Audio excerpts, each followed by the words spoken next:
ചെറുപ്പം മുതൽ തന്നെ അഭിരാജ സ്വാമി ഒരു ആധ്യാത്മിക എന്താ പറയുക സാധകനായിരുന്നു പറയാം. നമ്മുടെ കൊച്ചിലെ തന്നെ അതുപോലെ ഫിലോസഫി പഠിക്കാനും അദ്ദേഹം ആഗ്രഹിച്ചു. യോഗ പഠിക്കണം. പതഞ്ജലി യോഗസൂത്രത്തെ പറ്റി പഠിപ്പിക്കുന്നു പറഞ്ഞിട്ട് പല സ്ഥലങ്ങളിൽ പോയി പഠിച്ചു. പക്ഷേ ആരാണ് ശരിക്കും ഗുരു വേണം യോഗ പഠിപ്പിക്കാൻ? അദ്ദേഹത്തിൻ്റെ ഒരു സുഹൃത്ത് പറഞ്ഞിങ്ങനെ ദക്ഷിണേഷ്യൻ നാളെ ആസമണിയുടെ ഗാർഡനുണ്ട് ഒരു പരമഹംസ താമസിക്കുന്നത്. അദ്ദേഹത്തിൻ്റെ യോഗ പഠിപ്പിക്കുന്നു.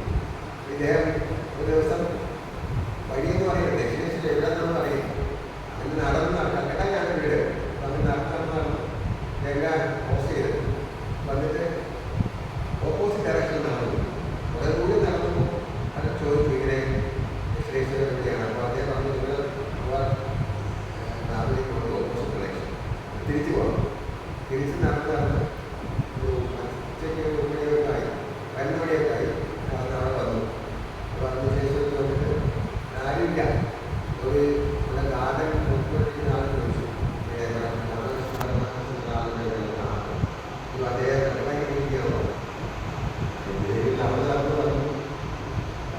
അവിടെ ആശുപത്രി ഭഗവാന്റെ താമസം വരാനായിട്ട് വളരെ കഴിഞ്ഞ് വിശക്കുന്നുണ്ട്, ദാഹമുണ്ട്, ഒന്നും കഴിച്ചിട്ടില്ല, വീട്ടിലോട്ട് പറഞ്ഞിട്ടില്ല. അതൊക്കെ ഇപ്പോൾ വേറെ ഒരാളെ നമ്മളിപ്പോൾ അദ്ദേഹത്തിൻ്റെ അതേ സെയിം പറയാം. എന്നിട്ട് നിങ്ങളെ ശ്രീരാമകൃഷ്ണനെ കാണാൻ വന്നതാണ്. ഞാനും ശ്രീരാമകൃഷ്ണനെ കാണാൻ വന്നതാണ്. പക്ഷേ രണ്ടുപേർക്കും ശ്രീരാമകൃഷ്ണൻ ഇല്ലാതെ ആശുപത്രിയായിരുന്നു.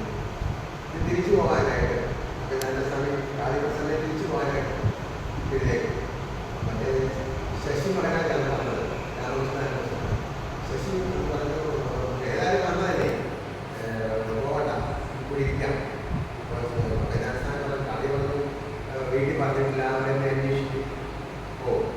അദ്ദേഹം പറഞ്ഞു ഞാനും വീട്ടിൽ പറഞ്ഞിട്ടില്ല, ശരി നമുക്ക് ഇവിടെ ഇരിക്കാം.